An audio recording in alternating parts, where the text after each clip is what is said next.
Good morning and welcome to morning service. I'm Steve Burton, elder at Dunstable Baptist Church, and this morning Barry King, pastor from DBC, will be preaching to us. We also have a special treat where we will have some songs which have been provided by Alistair and Abby King from Edlesborough Baptist Church. But before we hear that, we're going to read from the scriptures in Psalm 80. Psalm 80. Hear us, shepherd of Israel, you who lead Joseph like a flock. You who sit enthroned between the cherubim, shine forth before Ephraim, Benjamin, and Manasseh. Awaken your might, come and save us. Restore us, O God. Make your face shine on us, that we may be saved. How long, Lord God Almighty, will your anger smoulder against the prayers of your people? You have fed them with the bread of tears. You have made them drink tears by the bowlful. You have made us an object of derision to our neighbours, and our enemies mock us. Restore us, God Almighty. Make your face shine on us, that we may be saved. You transplanted a vine from Egypt. You drove out the nations and planted it. You cleared the ground for it and took root and filled the land. The mountains were covered with its shade, the mighty cedars with its branches. Its branches reached as far as the sea, its shoots as far as the river. Why have you broken down its walls so that all who pass by pick its grapes? Boars from the forest ravage it, and insects from the fields feed on it. Return to us, God Almighty. Look down from heaven and see. Watch over this vine, the root your right hand has planted, the son you have raised up for yourself. Your vine is cut down. It is burned with fire. At your rebuke, your people perish. Let your hand rest on the man at your right hand, the Son of Man you have raised up for yourself. Then we will not turn away from you. Revive us, and we will call on your name. Restore us, Lord Almighty. Make your face shine on us, that we may be saved. Well, the first song we're going to begin with is a song titled Restore, O Lord, the Honour of Your Name. And then Barry will lead us in the reading of Scripture and in teaching it to us.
This morning's reading is taken from the Gospel according to Mark, the 7th chapter, beginning with verse 24 and continuing to verse 30.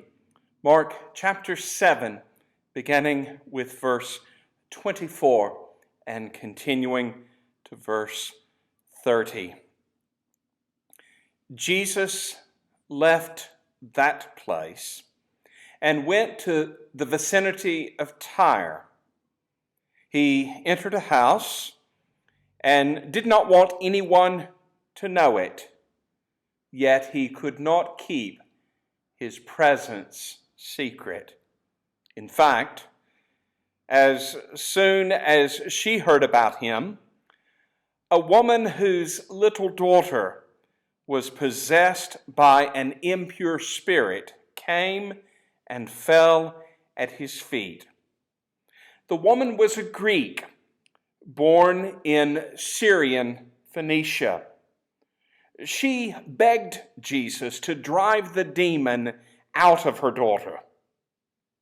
"First, let the children eat all they want," he told her, "for it is not right to take the children's bread and toss it to the dogs." "Lord," she replied, "even the dogs under the table eat the children's crumbs." Then he told her, "For such a reply, you may go. The demon has left your daughter." She went home and found her child lying on the bed and the demon gone. Join me, please, as we pray together. Our great God and most gracious Heavenly Father, we give thanks to you for the reading of your word.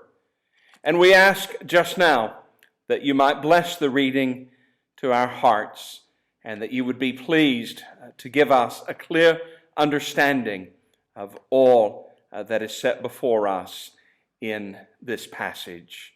Continue in these days to bless Langdale Church, and may your people here be mightily encouraged through the means of this ministry from your word. Help us, we pray, in Jesus' name. Amen. Well, the Gospel according to Mark sets before us the Lord Jesus Christ as the Son of God and the serving, suffering Savior of the world. In the early chapters of Mark's Gospel, we see many infallible, irrefutable proofs that he is indeed the Son of God.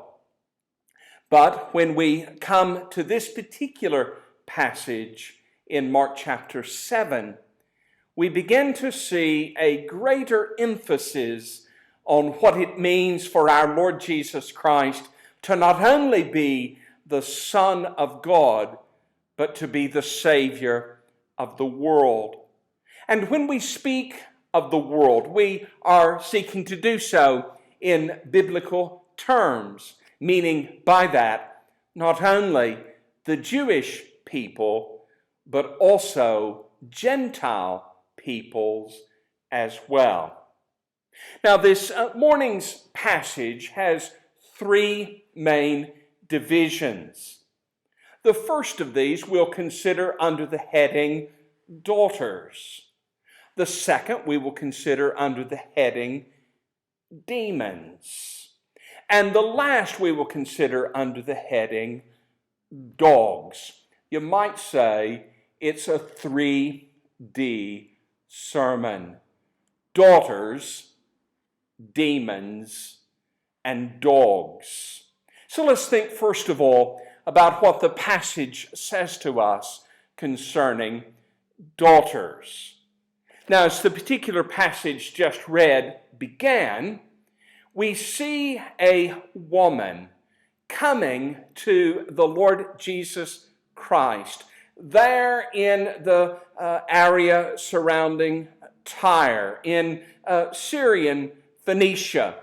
And she comes because her daughter is possessed by an unclean spirit. So this is the daughter of the Syrophoenician woman. Though this is the last daughter that we will see in Mark's gospel, it is not the first. In fact, in these chapters, Mark 5, 6, and 7, we see no less than 4 people referred to by the term daughter. In chapter 5 was the daughter of Jairus, the ruler of the Capernaum synagogue, a 12-year-old little girl who was very ill, we are told, even to the point of death. We also see the woman who had the 12-year-long issue of blood. And this woman with the blood disease was referred to by the word daughter when the Lord Jesus Christ said, "Daughter, your faith has made you well. Go in peace and be healed of your disease." Then in chapter 6, we see the daughter of Herodias. And Herodias was the wife of Herod. And you will recall that it was the daughter of Herodias who danced a dance before Herod and his guest, a dance that so pleased him that he granted whatever she requested. And very sadly, she requested, at the prompting of her mother, the head of John the Baptist on a platter. And here we are now in Mark chapter 7. And here it's not the daughter of Jairus, the synagogue ruler, nor is it the daughter healed of the blood disease, or the daughter dancing provocatively before the king. But it is the daughter of this Syrophoenician woman, this daughter who was possessed by an unclean spirit. Now, Mark often employs what is called a sandwich structure. And so you can look at the first daughter that he mentions and the last daughter that he mentions, and by drawing lines of comparison and contrast can come to a very helpful understanding of what he is seeking to communicate. And so think with me about the daughter of the ruler of the synagogue in Capernaum, and also about the daughter of this Syrophoenician woman. There are things that they have in common, points of commonality, similarity, and likewise things that are dissimilar as well. To start with them, both of them are called by the English Standard Version little daughters. Chapter 5, verse 23, this is the term used to describe the daughter of Jairus. Chapter 7, verse 25, this is the term used to describe the daughter of the Syrophoenician woman. We are told that the daughter of Jairus was 12 years of age. We are not told the age of the daughter of the Syrophoenician woman, but we would reckon that she would likely have been a similar age. It is at that point that the dissimilarities began to emerge. For instance, it was a father who made the request of Jesus in Mark 5. It was a mother who made the request of Jesus in Mark 7. It was a Jew who made the request of Jesus in Mark 5. It was a Gentile that made the request of Jesus in Mark 7. It was an inhabitant of Galilee who made the request of Jesus in Mark 5. It was an inhabitant of Tyre who made the request of Jesus in Mark 7. It was a synagogue leader, so an adherent of the Jewish religion, who made the request of him in Mark 5. It was a Syrophoenician-born woman, so an adherent of Greek religion, who made the request in Mark 7. The request was made for a little daughter dying from sickness in Mark 5. And the request was for a little daughter, demon-possessed by an unclean spirit in Mark 7. So much in common, but yet at the same time, so very much different. But there is one additional point of commonality and similarity which we should note. It said in Mark 5 that Jairus, the ruler of the synagogue, came and fell at the feet of Jesus and implored him earnestly for the healing of his dying daughter. And then in Mark 7, we see concerning the Syrophoenician woman that she fell down at his feet and begged him. The concern that the Jewish father and the concern that the Gentile mother had for their daughters is quite striking indeed. Imploring him earnestly, falling down at his feet and begging him. It may very well be that some who will view this webcast from Langdale Church, if you do not have daughters, perhaps you will have granddaughters, or perhaps even great granddaughters, and you will know the familial bond, and you will know the great love that we naturally have for our daughters and granddaughters and even great-granddaughters. I wonder today if our concern for the spiritual well-being of our daughters is as great as the concern of Jairus and this Syrophoenician woman's concern for the physical and mental well-being of their daughters. It's not just something that they were mildly concerned about. It is something that greatly exercised them to the very depths of their being. They both are said to have fallen at his feet. Great humility, recognition of the fact that he and he alone was able to remedy their condition. It says that Jairus implored him earnestly. It says that the Syrophoenician woman shamelessly begged him. I wonder how many of us pray for our daughters and indeed sons like that?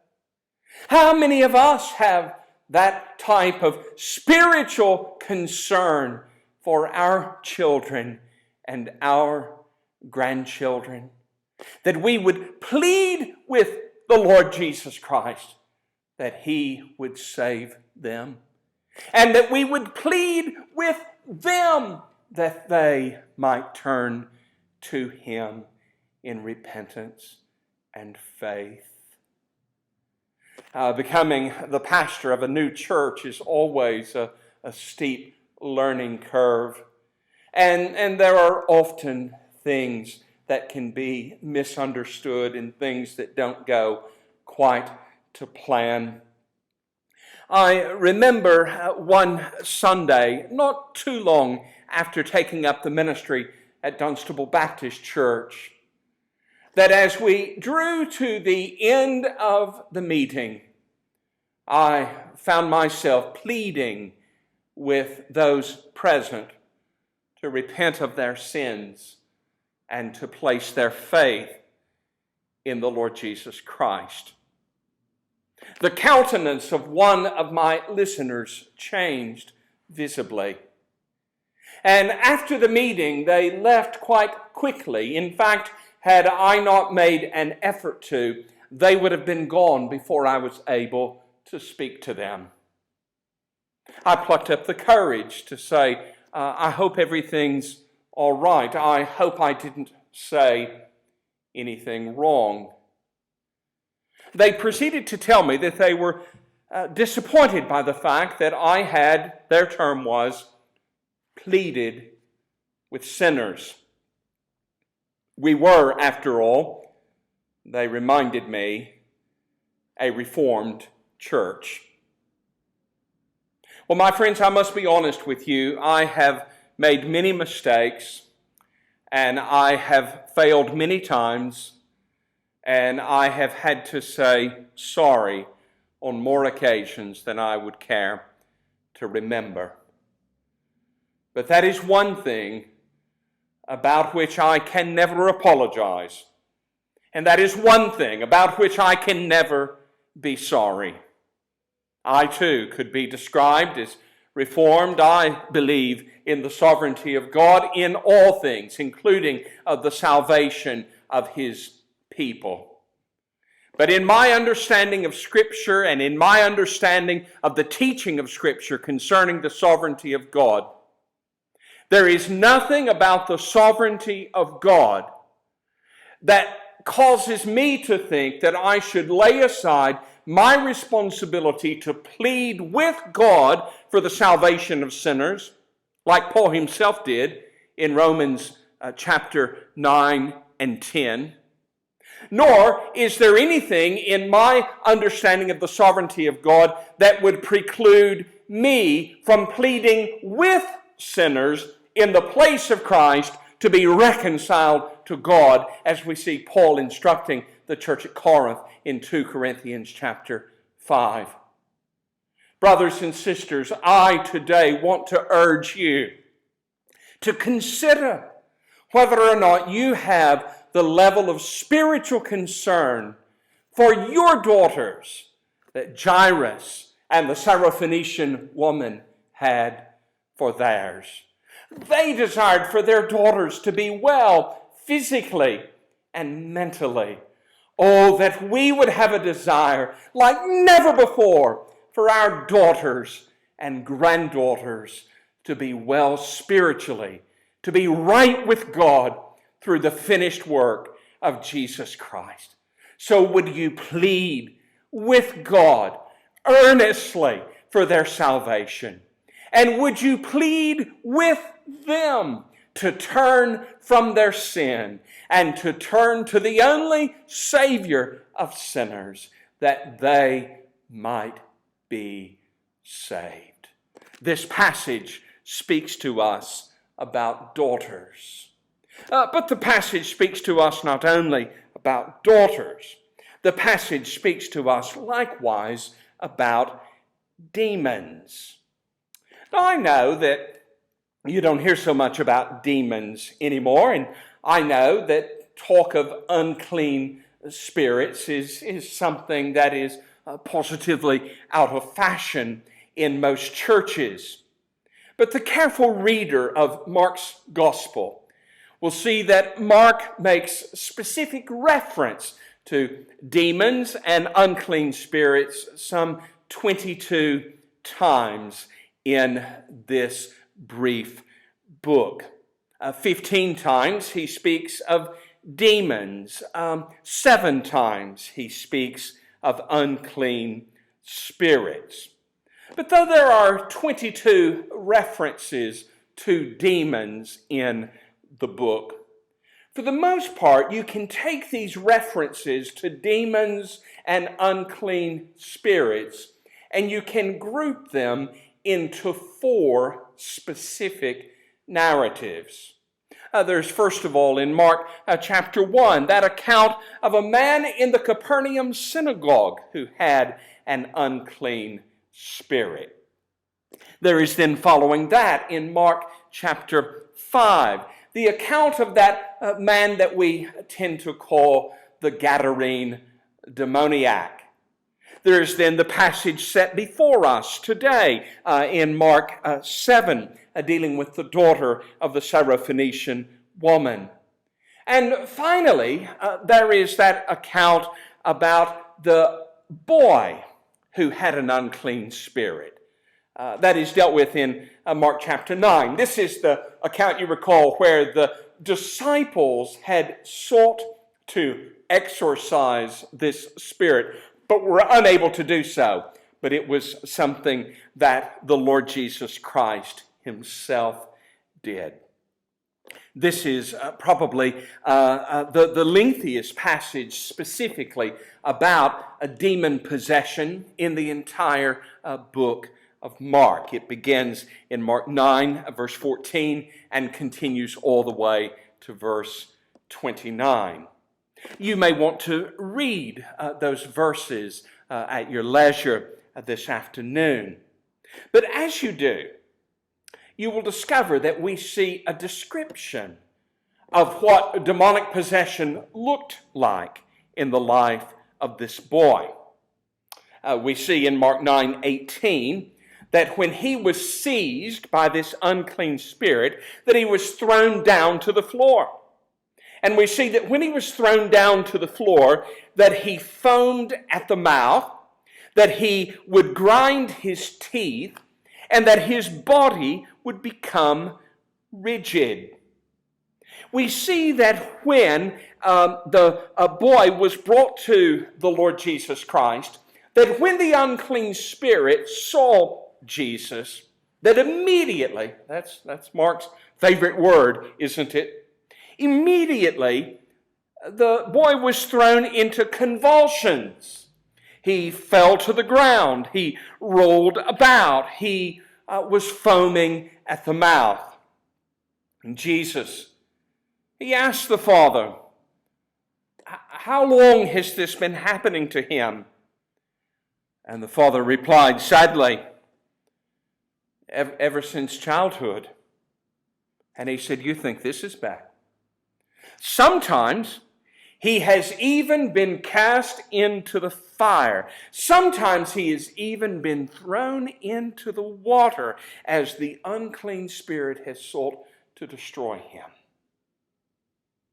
What a description of demonic possession for a boy. What a description of what it meant for this boy to have an unclean spirit. Now, think about the daughter of the Syrophoenician woman. Think about her being seized by this unclean spirit. Think about her being thrown to the floor. Think about her foaming at the mouth and grinding her teeth and her body becoming rigid. Think about her being thrown into convulsions. Think about her rolling about. Think about her even being cast into the fire and into the water. Are you beginning to understand why this Syrophoenician woman was so concerned for her little daughter? She would beg the Lord Jesus Christ that he might deliver her from this unclean spirit. Now, what do you think about your little daughter? What do you think about your precious granddaughter? I know they're precious to us, aren't they? And we don't ever think about them being like this demon-possessed boy or this a girl, this daughter who had the unclean spirit. But do we recognize that spiritually speaking, in their unregenerate, unredeemed state, they are like this, and if possible even worse, dead in trespasses and sins? ruled and governed by the prince of the power of the air, the spirit that now works in the children of disobedience. Their great need is not for reformation of manners. Their great need is for the regeneration of their hearts and minds and for reconciliation to God through the finished work of the Lord Jesus Christ. May I plead with you to plead with God for the salvation of your daughters and granddaughters like never before. But in the passage, we see not only daughters, we see not only demons, but we see also dogs.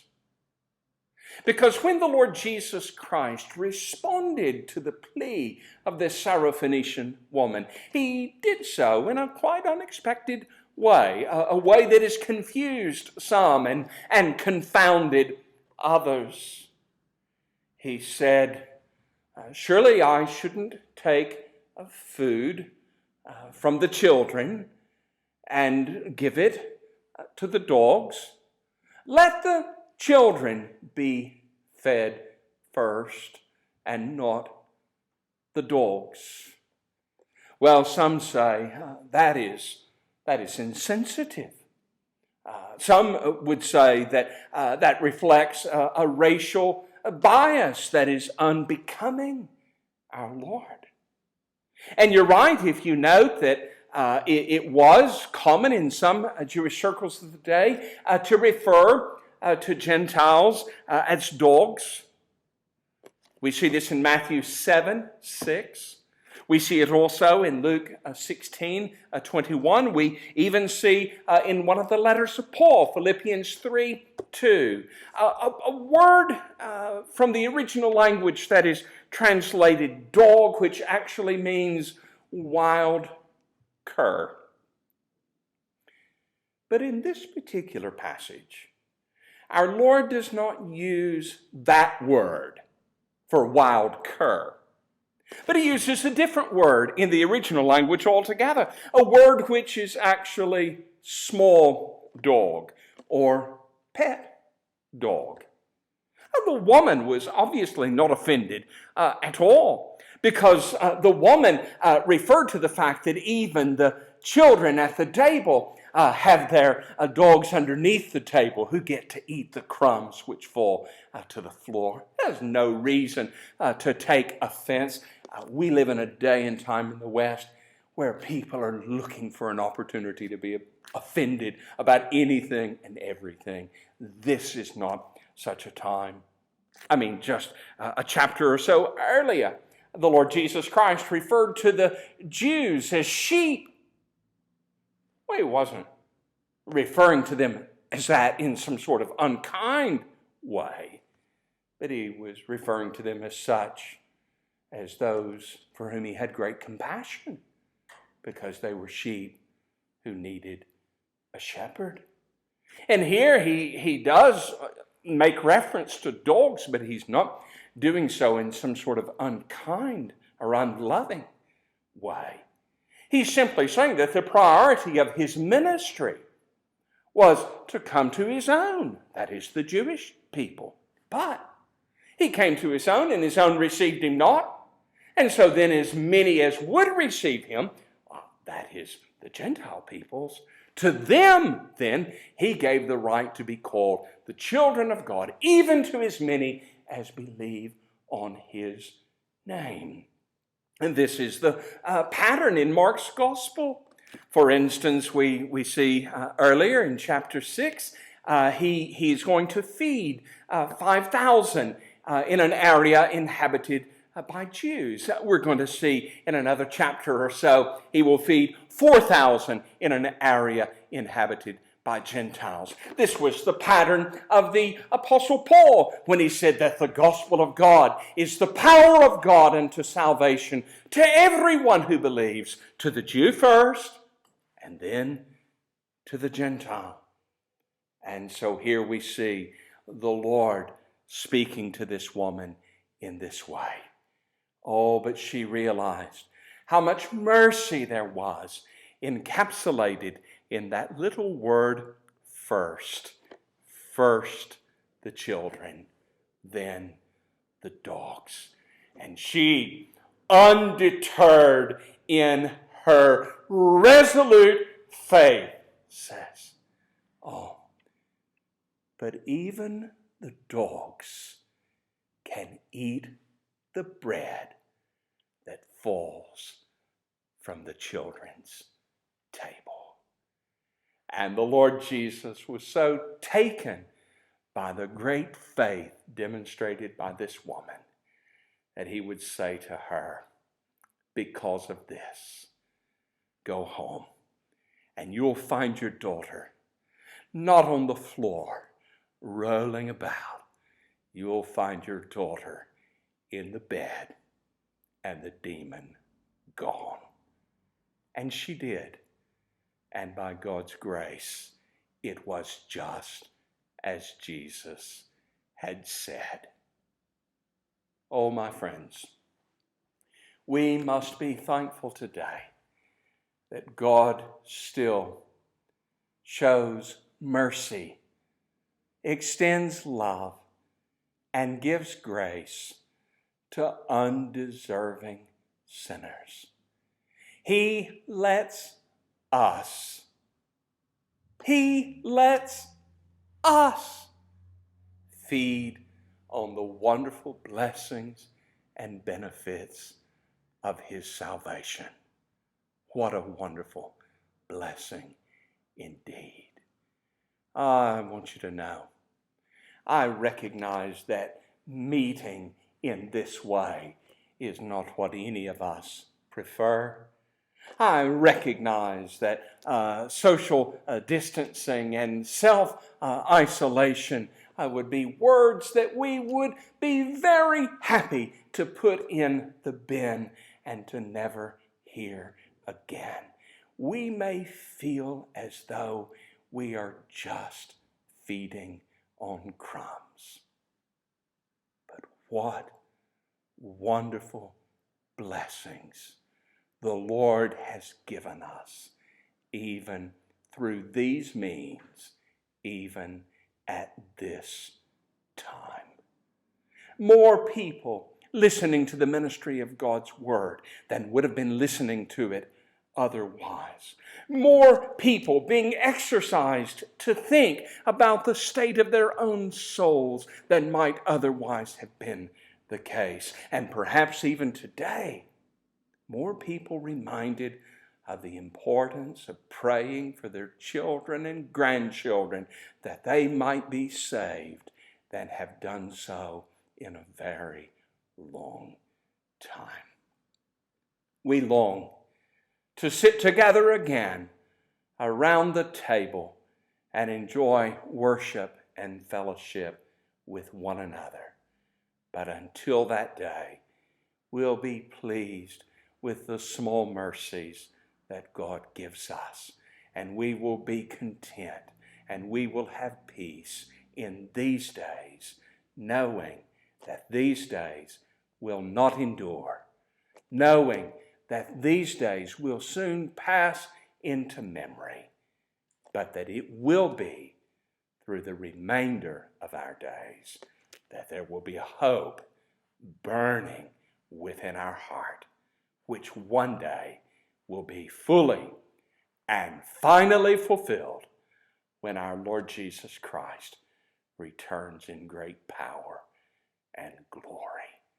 God hasten that day. Amen.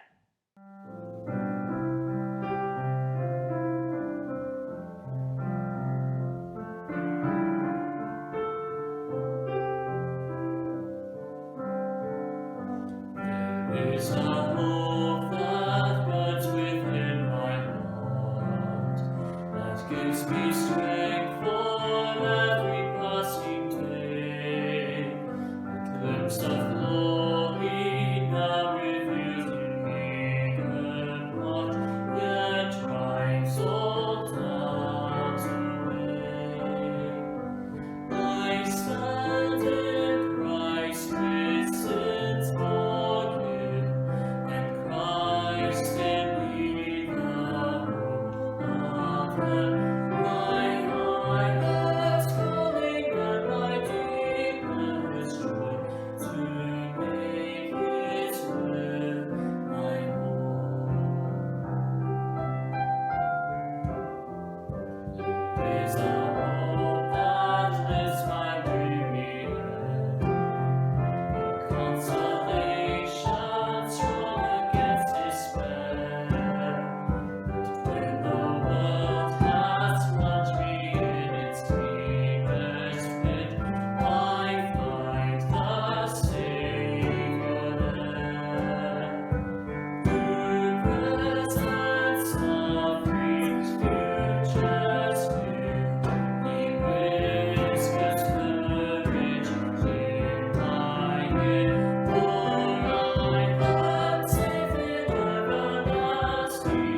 Well, we are thankful again that you have joined us this morning for this webcast from Langdale Church.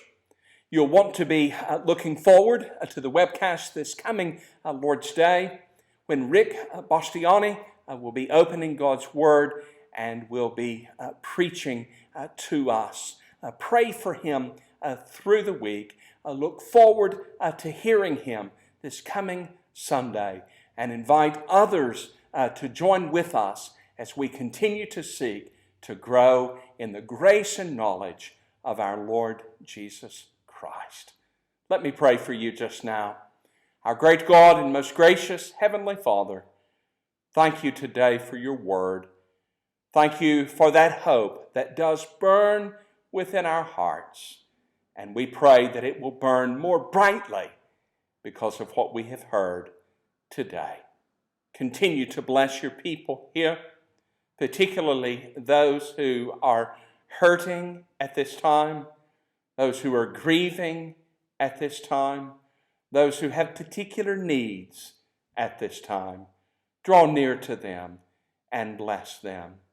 May this time not weaken Langdale Church, but may this church be immeasurably strengthened as you not only get them through this, but as you grow them through this. We pray you will do this for our Savior's sake. Amen.